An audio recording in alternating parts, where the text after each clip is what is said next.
जनगणना के लिए आपको किसी का इंतजार नहीं करना पड़ेगा, क्योंकि पहली बार आप घर बैठे खुद अपनी जनगणना कर सकते हैं। लेकिन कैसे?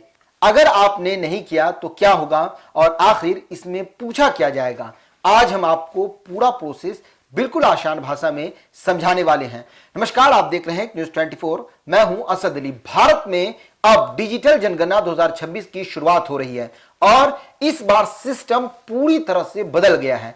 इस पूरी प्रक्रिया को 2 चरणों में बांटा गया है। पहला चरण 17 अप्रैल से 1 मई 2026 तक चलेगा, जिसमें लोग खुद से अपनी जानकारी भर सकते हैं। इसे सेल्फ इन्यूमरेशन कहा जा रहा है। इसके बाद दूसरा चरण 2 मई से 31 मई 2026 तक होगा, जिसमें सरकारी कर्मचारी घर घर जाकर आपकी दी गई जानकारी को वेरीफाई करेंगे। अब बात करते हैं कि घर बैठे जनगणना कैसे करें। इसके लिए आपको अपने मोबाइल से सरकारी पोर्टल पर जाना होगा, जहां सबसे पहले रजिस्ट्रेशन करना है, फिर लॉगिन करके पूरा फॉर्म भरना है और मांगी गई जानकारी सही सही दर्ज करनी है। फॉर्म सबमिट करते ही आपको एक SE ID मिलेगी। ये ID बाद में जनगणना कर्मचारी को दिखानी होगी ताकि वे अपनी जानकारी को वेरीफाई कर सकें।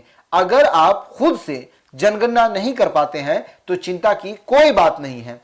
उस स्थिति में सरकारी कर्मचारी आपके घर आएंगे और आपकी पूरी जानकारी खुद भर देंगे। लेकिन अगर आप खुद से यह प्रक्रिया पूरी करते हैं तो इससे समय की बचत होती है, जानकारी ज्यादा सही रहती है और पूरी प्रक्रिया तेज हो जाती है।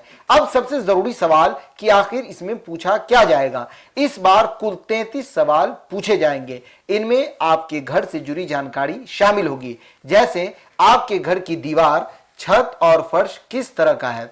यह भी पूछा जाएगा कि घर आपका खुद का है या किराए का है, घर में कितने कमरे हैं। परिवार से जुड़ी जानकारी भी देनी होगी, जैसे घर में कुल कितने लोग रहते हैं और कितने विवाहित दंपति हैं। पानी के स्रोत के बारे में पूछा जाएगा, जैसे नल, हैंडपंप, कुआं या अन्य कोई साधन, और यह भी कि पानी पास में उपलब्ध है या दूर से लाना पड़ता है। शौचालय की सुविधा के बारे में जानकारी देनी होगी, जैसे घर में शौचालय है या नहीं है और अगर है तो किस प्रकार का है। खाना पकाने के लिए किस ईंधन का इस्तेमाल होता है, जैसे लकड़ी, गैस या अन्य। यह भी बताना होगा कि बिजली और रोशनी के स्रोत के बारे में भी उसमें सवाल किया जाएगा, जैसे बिजली सोलर है या अन्य उपयोग से करते हैं। उसके अलावा आपके पास मौजूदा सुविधाओं के बारे में भी जानकारी मांगी जाएगी, जैसे mobile, smartphone, TV, internet, computer, cycle, bike या कार आदि। खाने में मुख्य रूप से कौन सा अनाज इस्तेमाल करते हैं।